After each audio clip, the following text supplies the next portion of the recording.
আজ মঙ্গলবার বেলা ৩:৩০টার দিকে গাজীপুরের কাশিমপুর কেন্দ্রীয় মহিলা কারাগার থেকে ছাড়া পান চিত্রনায়িকা নুসরাত ফারিয়া। কারাগার থেকে বের হয়ে গণমাধ্যমকর্মীদের সঙ্গে কোনো কথা বলেননি এই অভিনেত্রী।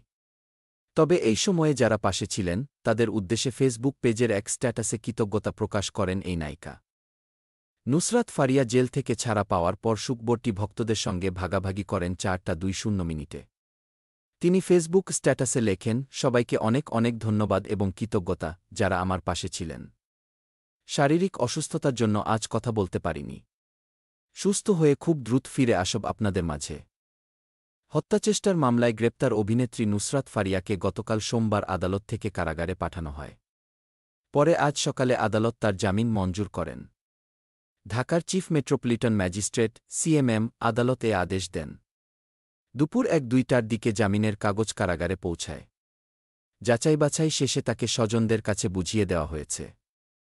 গত রোববার সকালে থাইল্যান্ডে যাওয়ার সময় হজরত শাহজালাল আন্তর্জাতিক বিমানবন্দরের ইমিগ্রেশন চেকপোস্ট থেকে নুসরাতকে গ্রেপ্তার করে পুলিশ।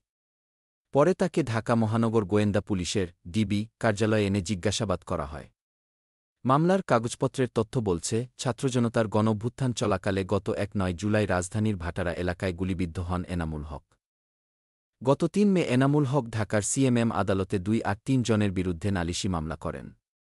এর মধ্যে নুসরাত ফারিয়াসহ ৭ অভিনেতা-অভিনেত্রীকে আসামি করা হয়। আদালতের নির্দেশে মামলাটি ৩ মে এজাহার হিসেবে রেকর্ড হয়। মামলার ২ সপ্তাহ পর গ্রেপ্তার করা হয় নুসরাতকে।